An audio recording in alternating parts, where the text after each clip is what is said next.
അസ്സലാമു അലൈക്കും.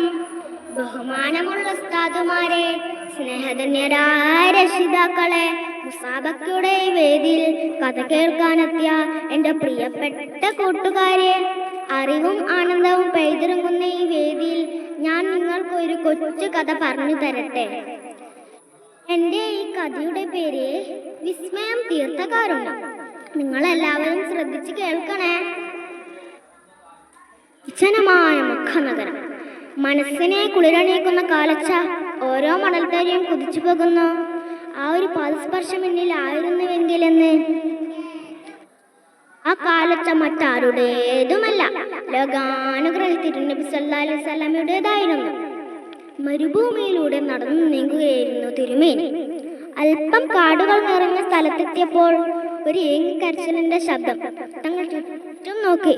അപ്പോഴതാ ഒരു വനവേടൻ കിടന്നുറങ്ങുന്നു. അരികിൽ വലയിലകപ്പെട്ട ഒരു മാൻപീട.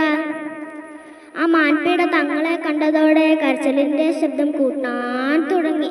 കണ്ണുനീരൊലിപ്പിച്ചുകൊണ്ട് അത് നബിയോട് പറഞ്ഞു, നബിയെ, ഞാൻ പ്രസവിച്ചിട്ട് 3 ദിവസമേ ആയിട്ടുള്ളൂ. മക്കൾക്ക് ഭക്ഷണം തേടി വന്നതാണ്. തങ്ങൾ എന്നെ രക്ഷപ്പെടുത്തിയാലും. ഉടൻ തന്നെ നബി തങ്ങൾ വനവേടനോട് പറഞ്ഞു, ഈ മാനിനെ അഴിച്ചുവിട്ടു. അത് നിന്റെ കുട്ടികൾക്ക് പാലൂട്ടി തിരിച്ചു വരും. വനവേടൻ ചിരിച്ചുകൊണ്ട് ചോദിച്ചു, ഈ മാൻ തിരിച്ചു വരുമെന്നോ? എന്ത് വിഡിത്തമാണ് താങ്കൾ പറയുന്നത്? വനവേടൻ ഒന്നുകൂടി ആലോചിച്ചതിനു ശേഷം വീണ്ടും ചോദിച്ചു, ശരി, അതിന് നിങ്ങൾ ജാമ്യം നിൽക്കുമോ? നബി തങ്ങൾ പറഞ്ഞു, ഞാൻ ജാമ്യം നിൽക്കാം. എന്നാൽ ഈ മാൻ തിരിച്ചു വന്നില്ലെങ്കിൽ അതിനു പകരമായി ഞാൻ നിന്നെ അറുത്തു കളയും. നബി തങ്ങൾ പറഞ്ഞു, നിങ്ങൾക്ക് എന്നെ എന്ത് വേണമെങ്കിലും ചെയ്യാം. വനവേടൻ ഉടൻ തന്നെ ആ മാനിനെ അഴിച്ചുവിട്ടു. മാൻ ഓടി മറിഞ്ഞു. പറഞ്ഞ സമയം കഴിയാൻ നിമിഷങ്ങൾ മാത്രം ബാക്കി. വനവേടന്റെ കഠാര പൊന്നാര നബിയുടെ കഴുത്തിലേക്ക് നീണ്ടു. അപ്പോഴതാ പൊടിപടലങ്ങൾ പറത്തി ആ മാൻ അവിടെ എത്തിച്ചേർന്നിരിക്കുന്നു.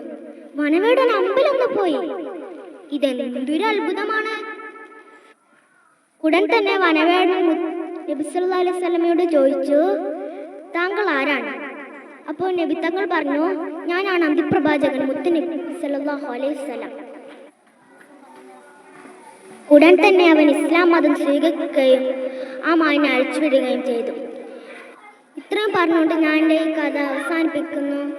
വാഹിർ ദഅവാന അൽഹംദുലില്ലാഹി റബ്ബിൽ ആലമീൻ. അസ്സലാമു അലൈക്കും.